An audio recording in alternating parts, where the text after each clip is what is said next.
Most people would forgive a mistake.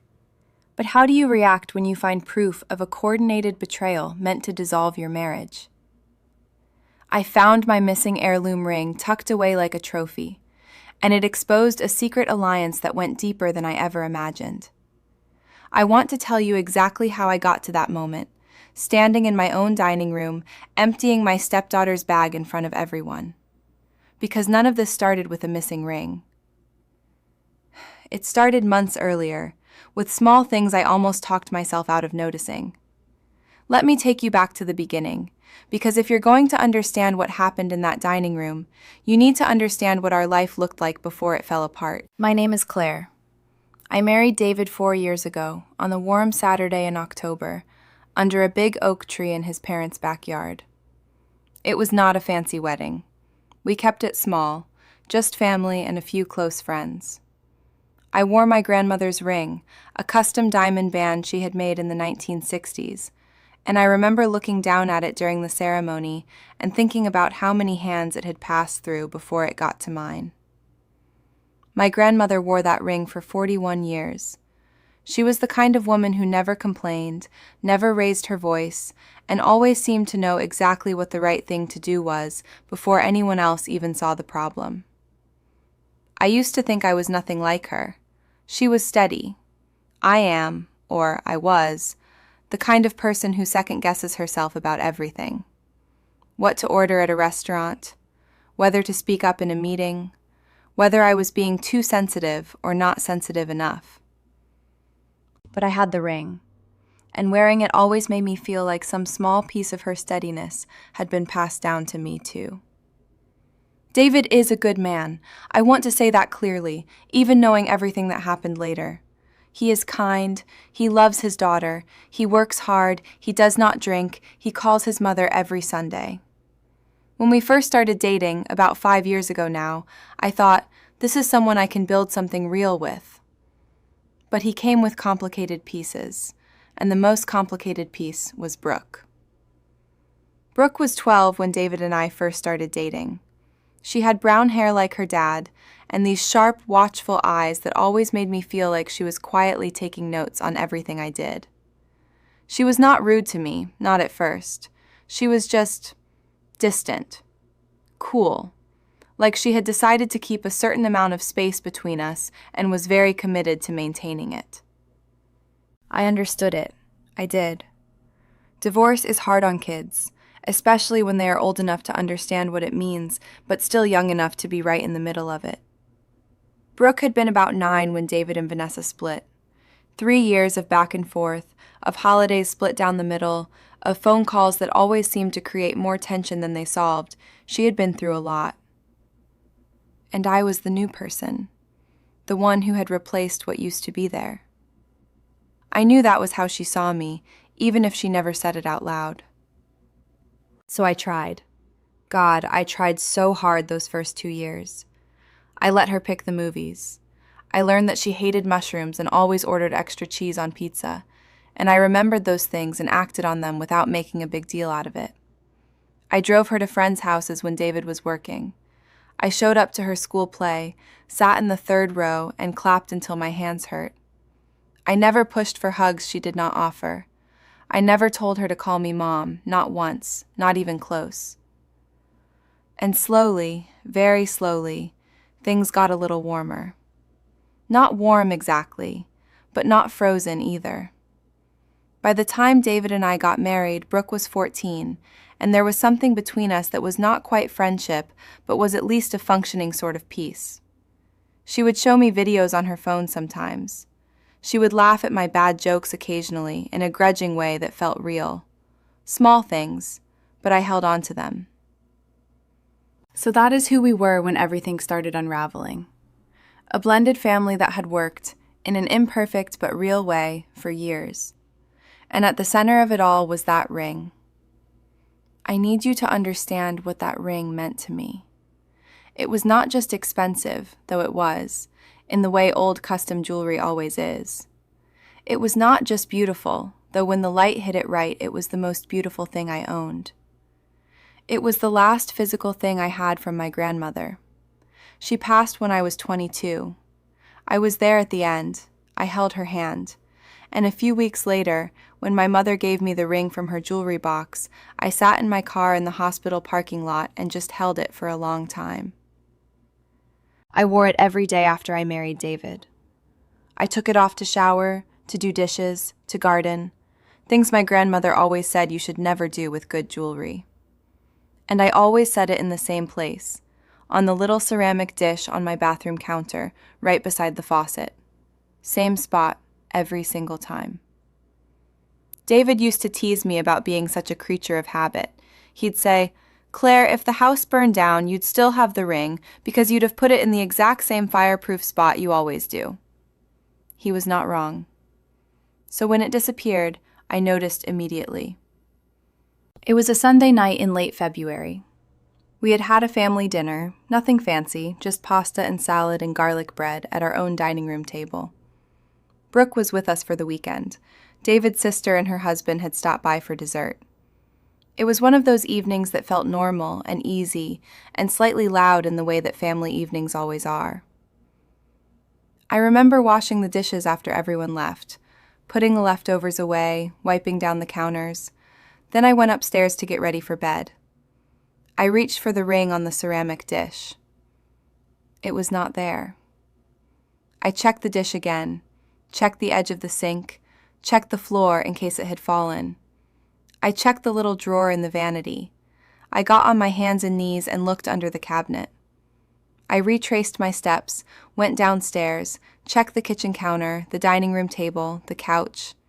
Nothing. I told myself not to panic. I told myself I must have put it somewhere unusual without thinking. It happened, right? Everyone misplaces things. I went to bed telling myself it would turn up in the morning. It did not turn up in the morning. I searched for 3 days. I went through every drawer in the bedroom. I checked the bathroom again, more carefully. I looked in the pockets of clothes I had not worn in weeks, just in case. I turned the jewelry box upside down. Nothing. On the 4th day, I told David. He was concerned, at first. He helped me search for about 20 minutes, moving things around on the dresser, looking under the bed. And then, and I noticed this, even then he sort of straightened up and said in a gentle voice that maybe I had just set it down somewhere unusual and forgotten about it. "You've been really stressed with work lately," he said. "You've been a little scattered." I want to be fair to David. He was not being cruel. He genuinely seemed to believe it. And I had been stressed. There was a difficult project at work that had been eating up most of my mental energy for weeks. It was not impossible that I had been more distracted than usual. That's what I told myself. But something small and cold settled in my chest that day. Not quite suspicion, just a feeling that the explanation did not fully fit. I should tell you about my job, because it matters for the way I was feeling in those weeks. I work as a project coordinator for a mid-size architecture firm. It's mostly organizational, schedules, budgets, making sure everyone is talking to each other when they should be. I'm good at it. I am, genuinely, a detailed and careful person at work. Which made it strange to feel so gaslit about my own habits at home.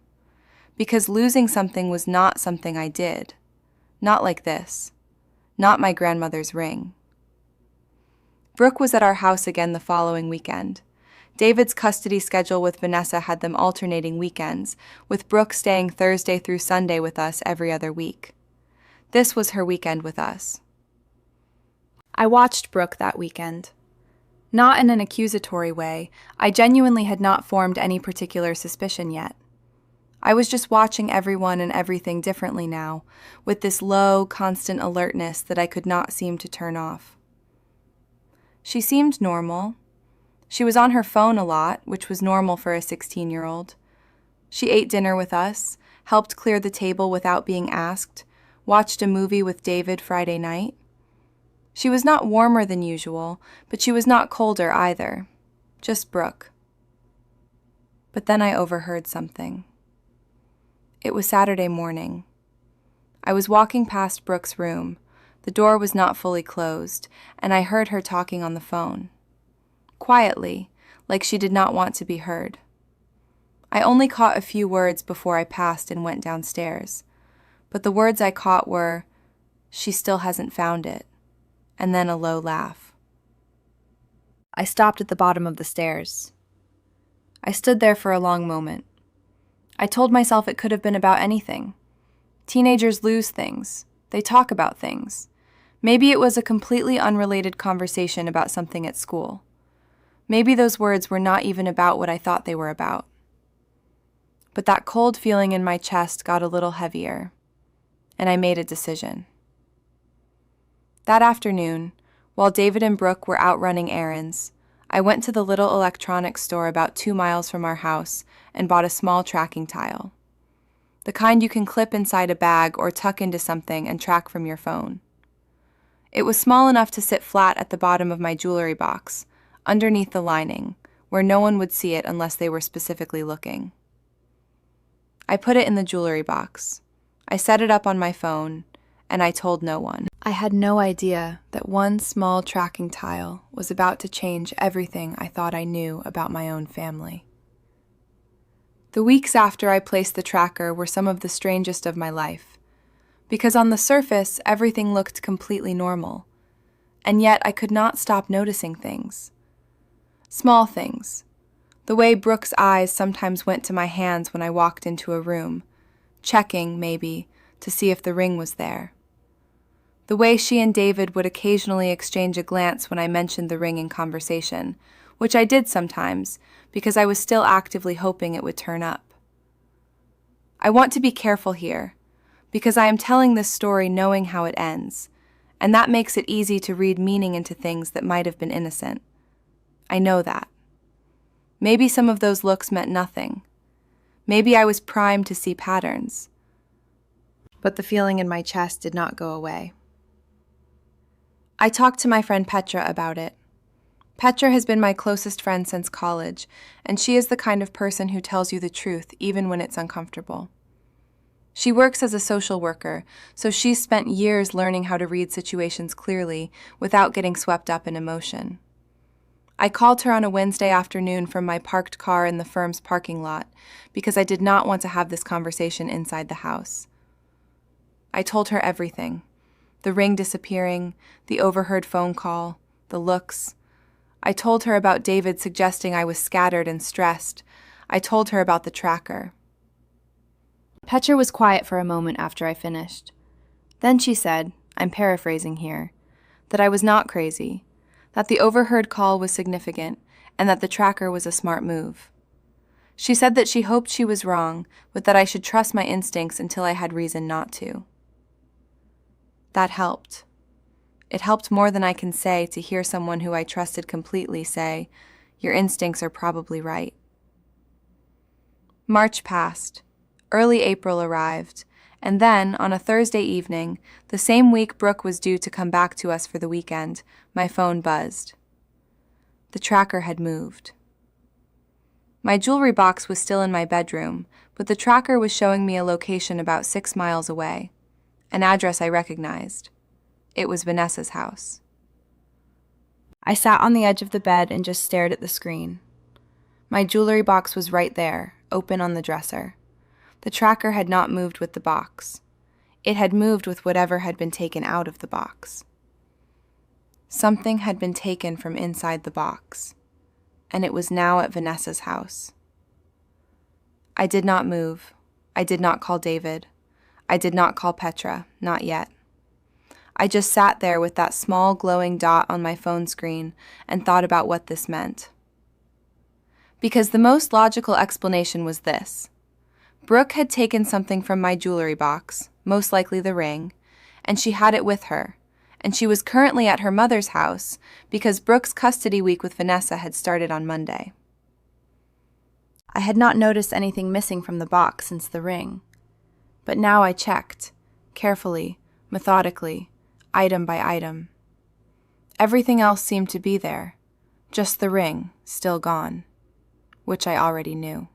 The next day was Friday. Brooke would be coming back to our house for her weekend with us after school. I did not say anything to David. I watched the tracker. By 3 in the afternoon, it was moving, heading in the direction of our neighborhood. She had it with her. When Brooke arrived, she came in the way she always did, dropped her weekend bag in the hallway, went to the kitchen, opened the fridge. Normal. I watched from the living room and kept my face completely calm, which cost me more effort than I can describe. We had dinner. I watched Brooke. She was relaxed, laughing at something David said, reaching across the table for more bread. She looked like someone who had absolutely nothing weighing on her conscience, which somehow made it worse. After dinner, Brooke took her bag upstairs to the guest room. Her room, technically, though we always called it the guest room to keep the language neutral. I noted exactly where she put the bag, on the chair beside the bed, handle facing the door. I did not do anything that night. I lay awake for a long time, but I did not do anything. The next morning was Saturday. David had a golf game with his brother early. He left at 8. Brooke was still asleep. I sat in the kitchen with a cup of coffee and thought about what I was going to do. I thought about searching the bag while she slept. I thought about waiting until David got home and telling him everything. I thought about pretending I knew nothing and watching a little longer. And then I thought about my grandmother's ring sitting in that bag, 3 feet above me, through the ceiling, tucked away somewhere inside a 16-year-old's weekend bag. And I thought about how long I had been patient, how long I had been silent, how long I had been making myself small so as not to upset anyone. I walked upstairs. I knocked on Brooke's door. I heard her stir and say, "Yeah?" I opened the door. I told her I needed to speak with her downstairs. I said it in a completely normal voice, as if I was going to ask her what she wanted for breakfast. She blinked at me, still half asleep, and said, "Okay," and grabbed her sweatshirt. We sat at the kitchen table. I had my phone on the table, face down, which I did not draw attention to. Brooke sat across from me and pulled her knees up on the chair the way she always did. She was 16. She looked young in that moment. She looked like a tired kid. I almost lost my nerve, but I did not. I told her that I knew her bag was upstairs and that something of mine might be inside it, and that I wanted to go look, and that I would prefer she come with me and we do this together. I kept my voice completely flat, no accusation in it, just a statement of fact. Brooke's expression shifted. Something crossed her face, a flash of something. Panic, maybe. Calculation. She recovered fast, though. She shrugged and said, "Okay." We went upstairs together. Brooke went ahead of me. She reached the doorway of her room and stopped. I came up behind her, stepped past her, and picked up the bag from the chair. I set it on the bed. I unzipped it, and I started looking inside. There were clothes on top, her phone charger, a few textbooks, a makeup bag. I moved things aside carefully and methodically. Brooke was standing in the doorway behind me. She had not moved. And then my fingers closed on something small and hard, wrapped in a piece of cloth, tucked into the inside pocket of the bag. I unwrapped it. My grandmother's ring. I held it in my palm and did not move for what felt like a full minute. It caught the light from the bedroom window, the same way it always did, like nothing had happened to it, like it had just been sitting there, waiting. "That's not what you think it is. You had no right to go through my stuff." I did not answer her right away. I was still looking at the ring. I was still trying to make my brain understand what my eyes were seeing. But it was not only the ring, because when I unwrapped the cloth, something else had been tucked inside with it, a folded piece of paper. I set the ring down on the bed and unfolded the paper. It was printed, lines of text, a conversation, messages between 2 people. I recognized Brooke's username immediately. The other name made my stomach drop. Vanessa. I stood there and read enough of those messages to understand exactly what I was holding. And what I understood was this. My stepdaughter and my husband's ex-wife had been planning something together. For months. Something that involved me. I turned around and looked at Brooke. She was still in the doorway. Her arms were crossed. Her face had gone very still, and in that stillness I saw something I had not expected. She looked scared. Not aggressive, not proud, just scared. Like a kid who had been in over her head for a long time and had just now run out of road. I told her, quietly, to go downstairs and wait.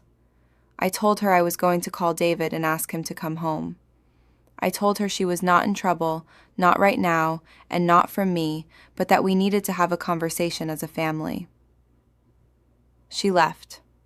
I sat on the edge of the bed and held the ring in one hand and those printed messages in the other, and I breathed until the shaking in my hands slowed down enough that I could hold my phone and dial my husband.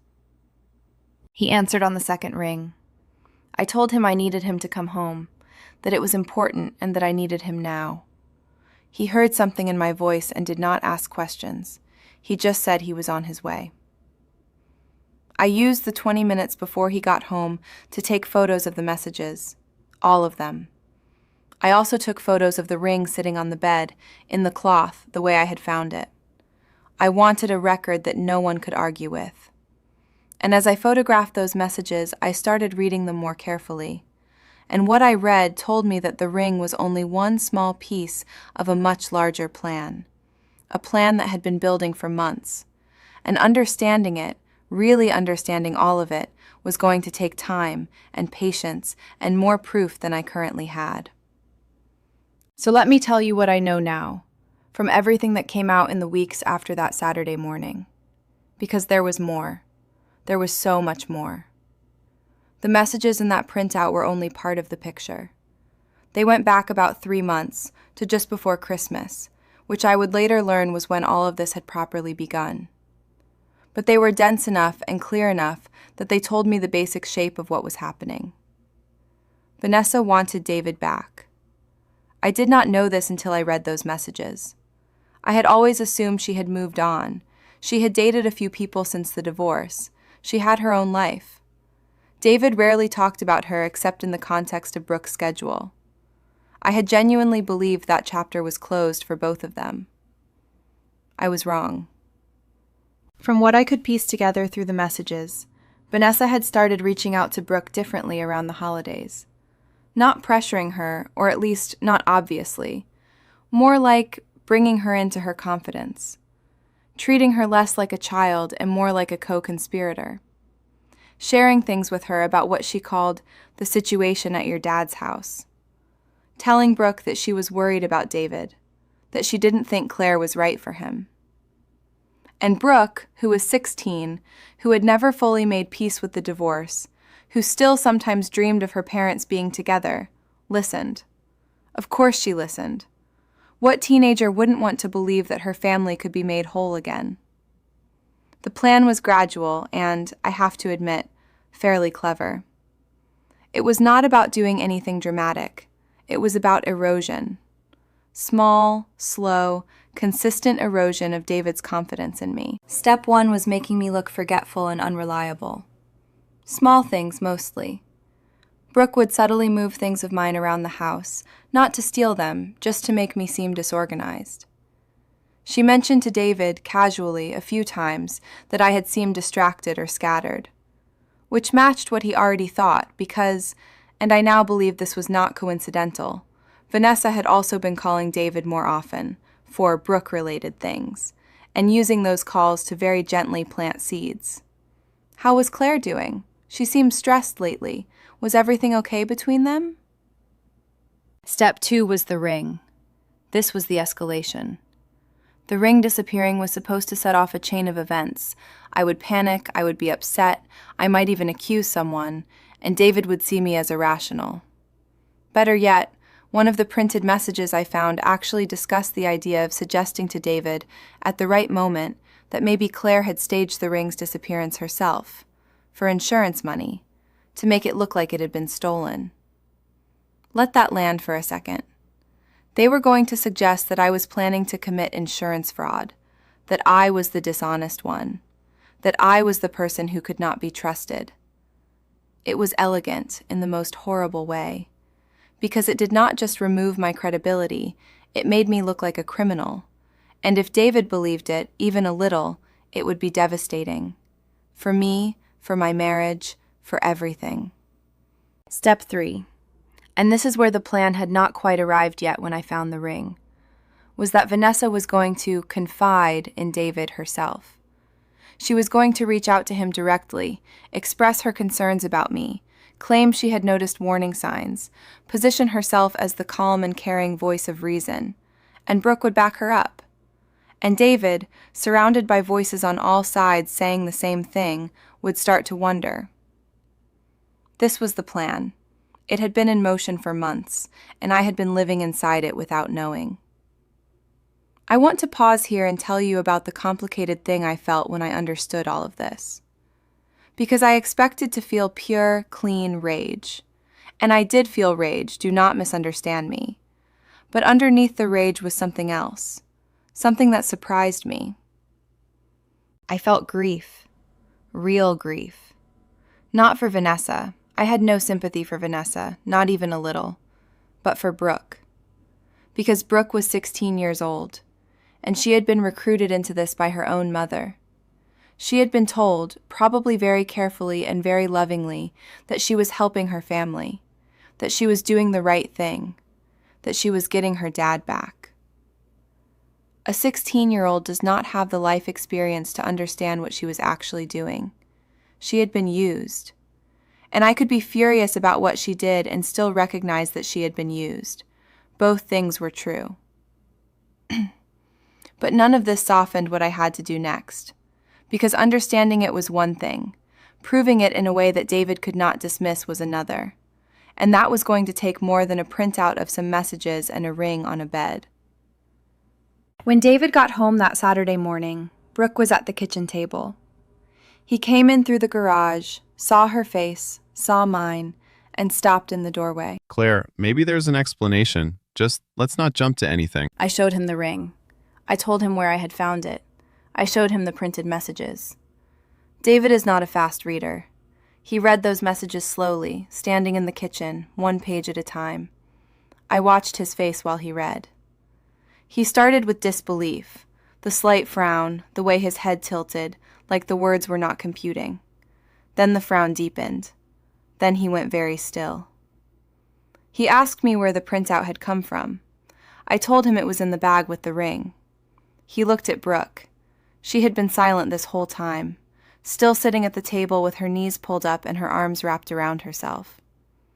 He asked Brooke if any of this was true. What she said in that moment, I am not going to quote her directly because it was private and painful and complicated. But she did not deny everything. She cried. She said things that were half admissions and half deflections. She brought up her mother's name. She said things that made David's face go from still to something I had never seen on him before. Broken. That is the closest word I have. His face looked broken. I gave them space that afternoon. I went upstairs. I called Petra. I sat in our bedroom for about 2 hours and let my husband and his daughter have whatever conversation they needed to have without me in the room. Petra, when I told her everything, said 3 things. First, do not assume this conversation will fix it. David needs time to process this and he might defend his daughter before he fully accepts the truth. Second, get more proof before you do anything formal. Third, take care of yourself today, because you are going to need your own strength for what comes next. She was right on all 3 counts. That evening was strange and suspended, like the air after a thunderstorm when you can still smell the electricity. We all had dinner together, which I thought was an odd choice, but David wanted us to, and I was letting him set the pace. Nobody talked much. Brooke picked at her food. I ate slowly and kept my face composed. Inside, I was already planning my next move. Sunday morning, David asked Brooke to call her mother. He wanted to have a conversation with all of them. I asked if he wanted me there. He thought about it for a moment and then said, gently, carefully, that he thought it would be better if he talked to Vanessa and Brooke together first. Just the three of them. I did not love that answer, but I understood it, and I said okay. While that call happened, in David's office, with the door closed, I went to the kitchen table with my laptop and everything I had photographed on my phone. I started building a document. Everything I had noticed over the past months, in order, with dates where I could remember them. The night the ring disappeared, the overheard phone call, the behavior patterns, the tracker data, the messages. I wrote it all down. I organized it. I dated it. I saved copies in 3 different places. I was not sure yet what I was going to do with this document, but I knew that having it organized and saved was the right move. When David came out of his office about an hour later, he looked exhausted. He sat down across from me at the kitchen table. He told me that Vanessa had denied most of it. She admitted that she and Brooke had talked, but said it was just her being worried about Brooke's adjustment at our house. She denied the insurance fraud suggestion. She said the printed messages had been taken out of context. I listened to all of this without interrupting. When he finished, I asked him one question. I asked him, "Do you believe her, or do you believe what you read in those messages?" He was quiet for a long time, and then he said he did not know yet. That was honest, I will give him that. He did not tell me what I wanted to hear. He told me the truth. He did not know yet. And in that moment, I made the decision that I would not push him, that I would not demand he choose right now, today, in this suspended, horrible Sunday morning. Because I understood that what I had shown him had shaken his entire picture of his own family, and human beings need a little time to reorient when their world shifts that drastically. But I also understood that "I don't know yet" was not good enough as a permanent answer, and so I gave him time. A week. I gave him a week to sit with it, to think, to have whatever additional conversations he needed to have. And I used that week. I had the printed messages, but I wanted more. I needed more, not just for David, but for myself, because part of me still had the small, exhausting worry that Vanessa was right that she could explain it away, that somehow the messages would turn out to have a different meaning than the one I had read. I needed to close that door. So I went back to the patterns. I thought about everything Vanessa could have meant when she said she was just worried about Brooke's adjustment. I thought about the specific things that had happened over the past months, the moved items, the looks, the comments David had made to me about being scattered. Were any of those things explainable? Some of them, yes. Some could have been coincidence or my own stressed imagination. But some of them were not. The overheard phone call. She still hasn't found it. That one was not coincidental. The ring being in Brooke's bag, wrapped up. That was not coincidental. The printed messages being there. That required someone to print them, fold them, put them in that bag. That was not coincidental. And then there was something Petra said to me on the phone one evening during that week.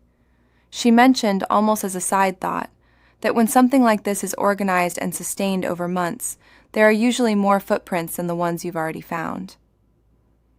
I thought about what footprints there might be that I hadn't found yet. There was a woman named Diane who had known both David and Vanessa since before their divorce. She had been in their friend group, though she and David had stayed friendly while Vanessa had gradually drifted from her after a falling out about something I never fully understood.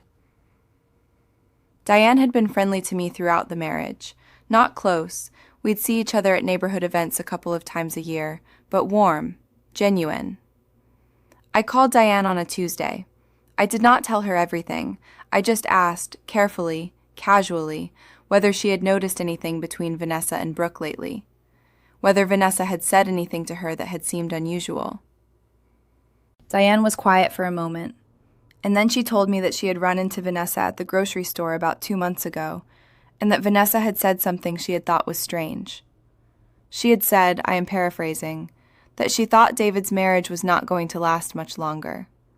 Not because she had heard anything specific, just that she had a feeling. People do not usually have feelings like that without reason, not in that confident, certain way. And Diane told me something else. She said that she had seen on Vanessa's social media a post from around Christmas, now deleted, that had referenced coming home in a way that had seemed odd to her at the time. She had not thought much of it then. Now she thought maybe it was not odd at all.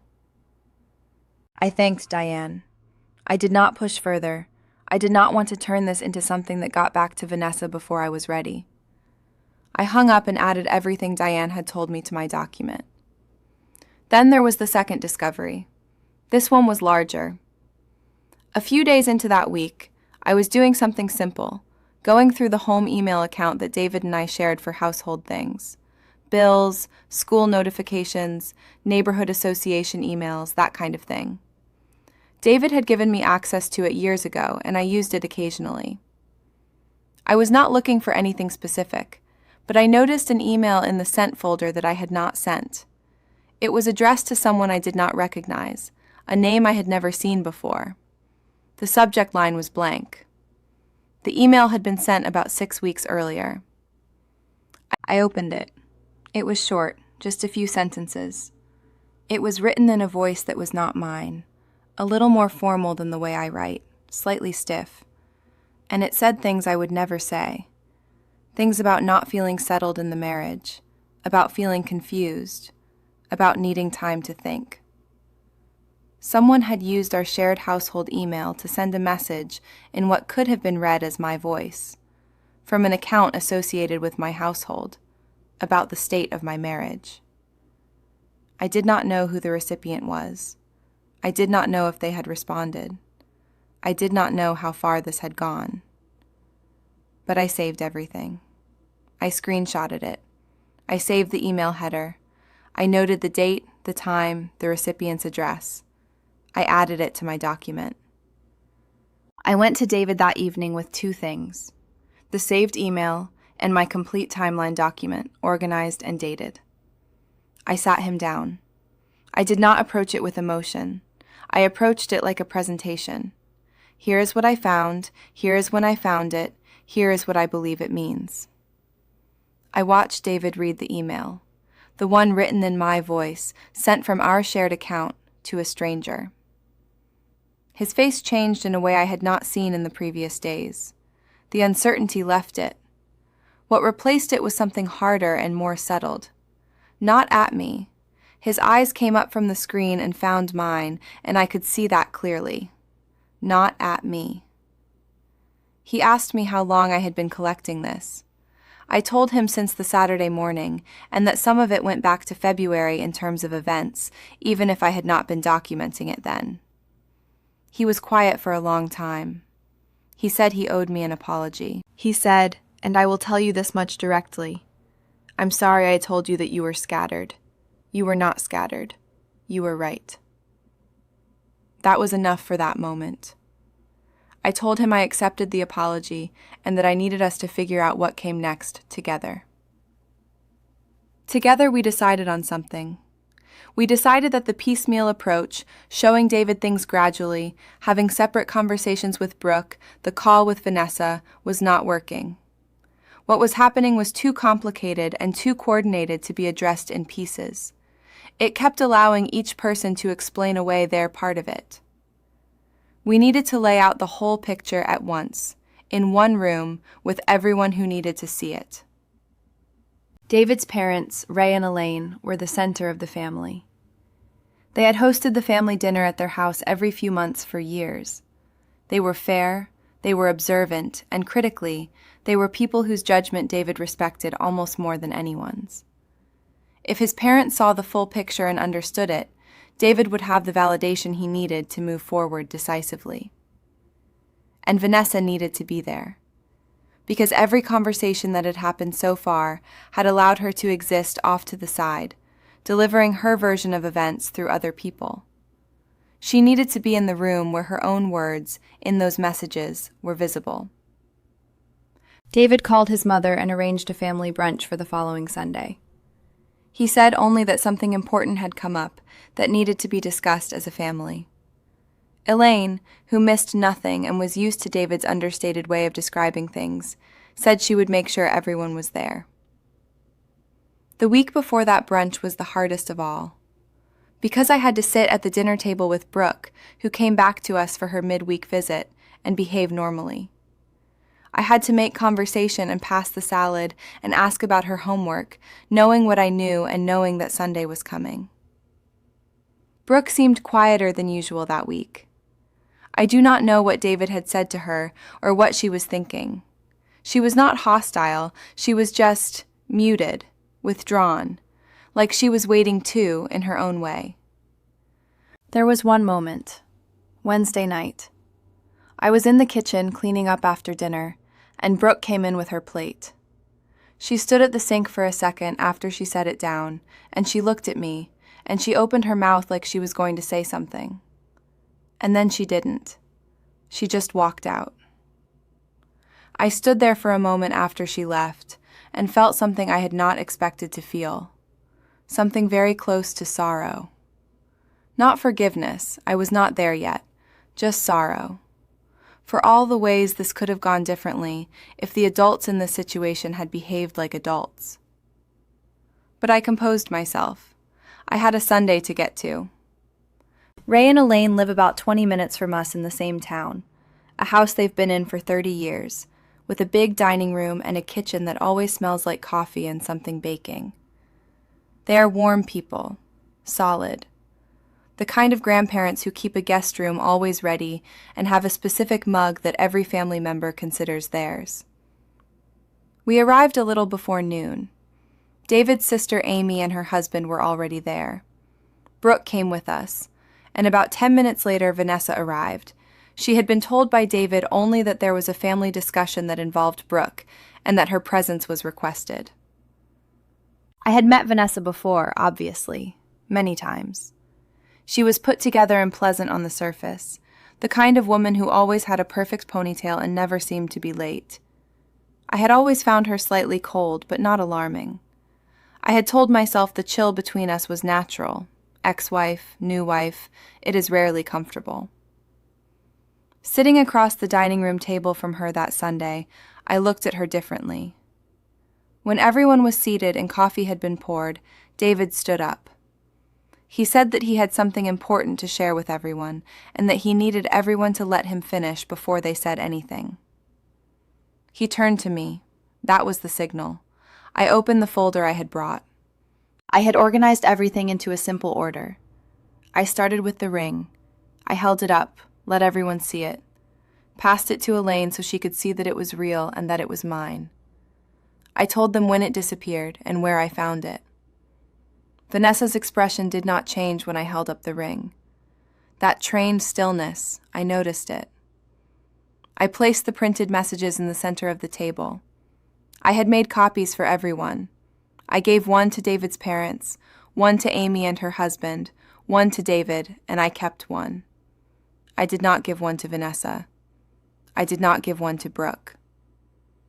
I asked everyone to read through them, and for the next several minutes, the room was quiet except for the soft sound of paper turning. Elaine's face went very still, very early. Ray made a low sound in his throat around page 2. Amy looked up at her husband, then back down at the pages. Vanessa started to say something. Something that began with, "I think this needs context." And David said, quietly but clearly, that he had asked everyone to finish reading before speaking. She went still. When people had finished with the messages, I introduced the email, the one sent from our shared account, in a voice that was not mine, to someone I did not know. I explained when I had found it and what I had done to preserve it. Ray set down the papers. He looked at Vanessa across the table. He said, "And this I will give you directly, because it was brief and precise. Vanessa, do you want to explain what we just read?" The silence in that room was enormous. Brooke was sitting beside her mother, looking at the table. She had not looked up in a while. Vanessa took a breath. She started to speak in the careful, measured voice of someone who has prepared for this. She said the messages were taken out of context. She said she had been worried about Brooke. She said she had never told anyone to take Claire's ring. I let her finish. Then I asked, quietly, whether she had told Brooke that I might be planning to report the ring stolen for insurance purposes. Vanessa paused, just half a second too long. And in that half second, I saw Elaine's eyes go from Vanessa's face to Brooke's. Brooke had been silent the entire time. She was still looking at the table. And then, very quietly, she said something. I am not going to quote her exactly, but she said, in a voice that was barely above a whisper, that she was sorry. She said it to the table, or maybe to the room. She did not look up when she said it, and that one word did more to shift the room than everything I had laid on that table. Because Brooke saying sorry in front of her grandmother, her aunt, her father, me, was an admission that could not be walked back. Vanessa's next move, Vanessa tried to pivot, tried to bring the focus back to context, to what she had really meant, to how much she loved her daughter and only wanted what was best for the family. And David cut her off. Not loudly, but firmly, in a way I had never heard him speak to her before. He said, directly, that he did not want to hear any more explanations, that he had heard enough, that what was on those pages was what was on those pages, and that he was not going to sit at his parents' table and listen to it be explained away.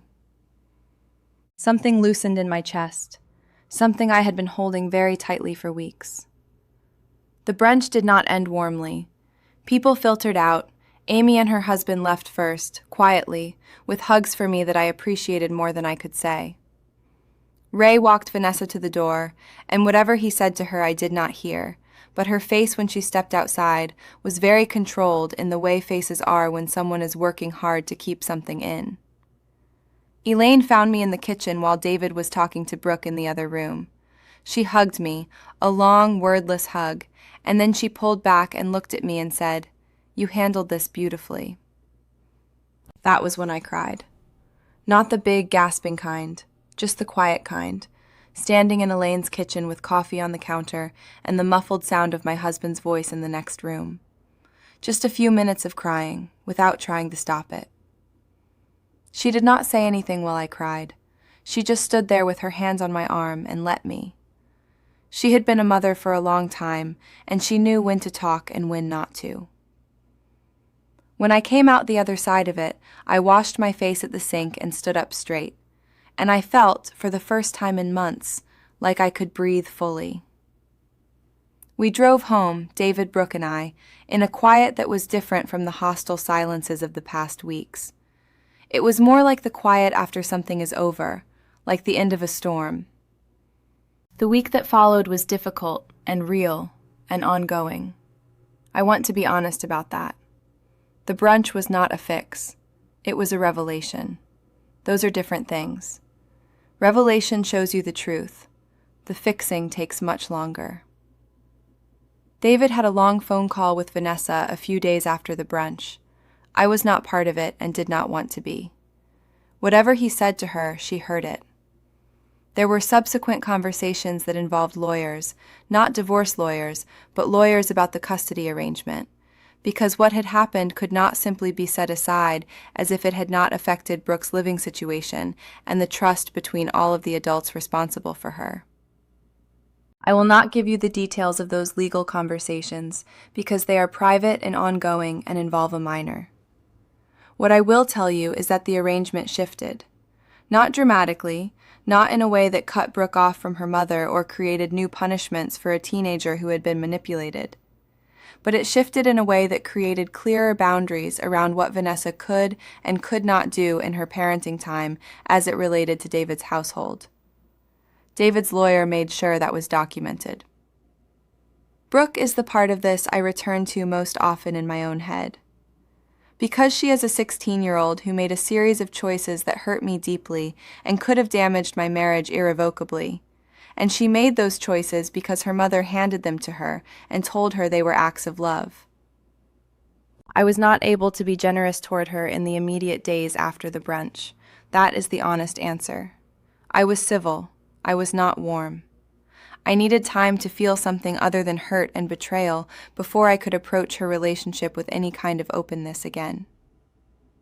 Over the months that followed, and we are talking months, not days or weeks, things between Brooke and me moved slowly and carefully. David put her in counseling, which she resisted at first and then, from what he told me, began to actually engage with. She never said very much to me directly about what had happened. There was not a big, cathartic apology scene. Real life doesn't usually offer those. What she did was small things. She asked me once if I wanted help making dinner.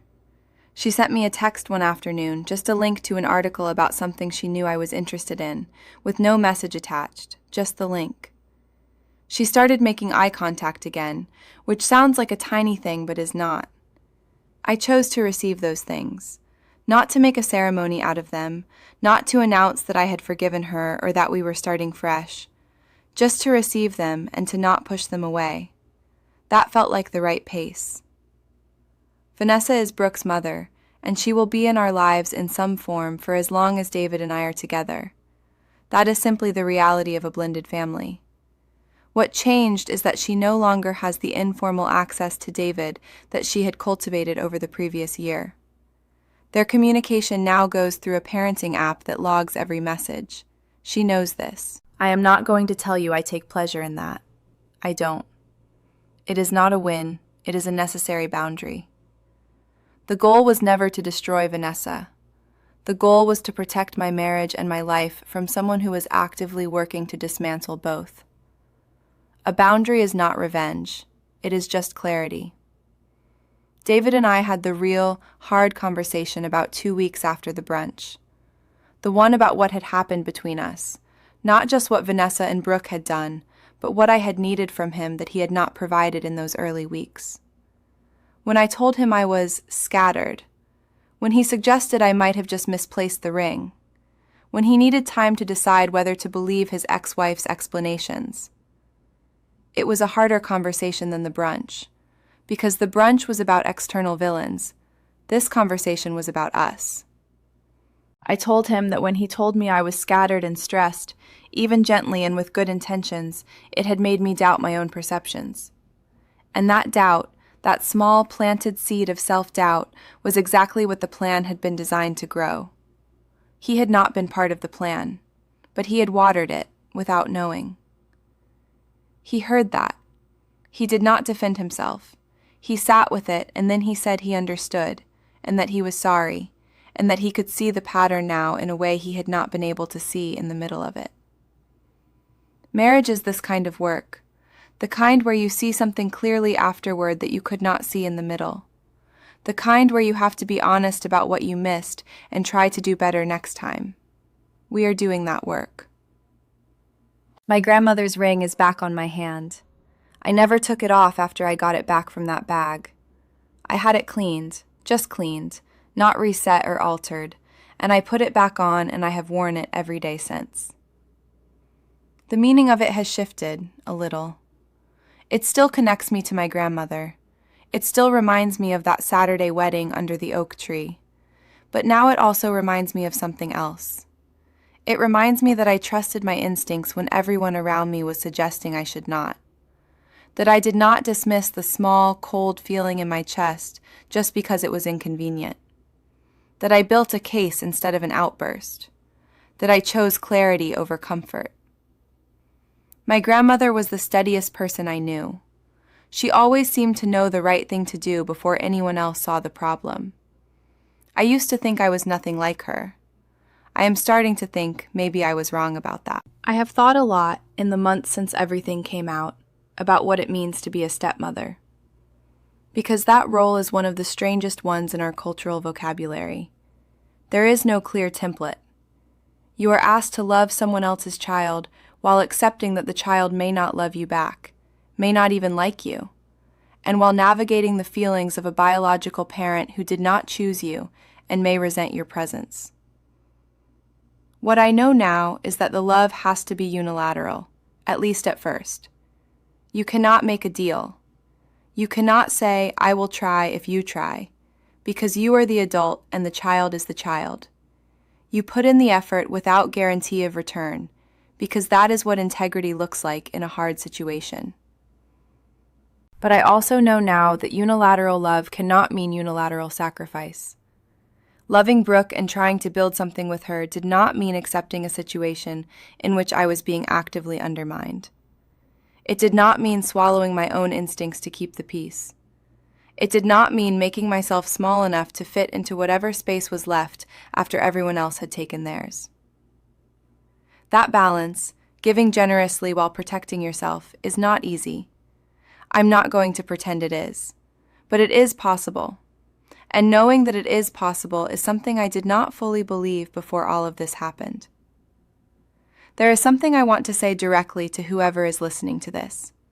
Not about blended families specifically, just about life.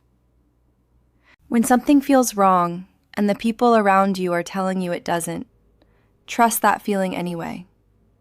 Not blindly. You don't act on every anxious thought or every passing unease. But when that feeling is persistent, when it comes back again and again, no matter how many times you try to talk yourself out of it, that persistence means something. Your instincts are not your anxiety. Your instincts are the part of you that is paying attention when your conscious mind is busy trying to be reasonable. They deserve to be taken seriously. Even when, especially when, the people you love are suggesting you are overreacting. If I could go back and tell myself something on that Sunday night in February, when I reached for the ring and it wasn't there, I would say, "You are not losing your mind. You are not scattered. You are not misremembering. Stay calm, keep watching, and when you're ready, trust yourself to handle whatever you find."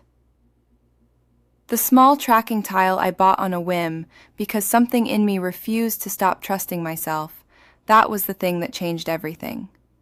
Not technology, not some sophisticated investigation, just a small act of believing my own instincts enough to be prepared for what might be there.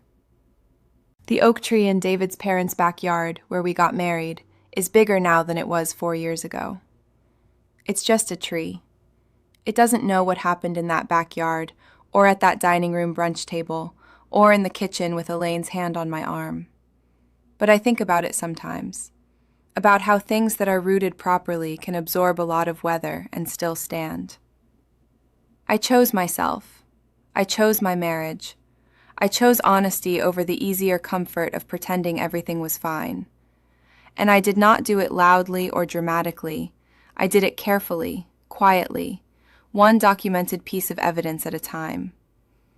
If you are sitting somewhere right now with a feeling in your chest that you keep trying to talk yourself out of, I hope this story gives you just a little bit of courage to trust it. Because you are not losing your mind. You are paying attention. And that is not a weakness. That is exactly how you protect what you love.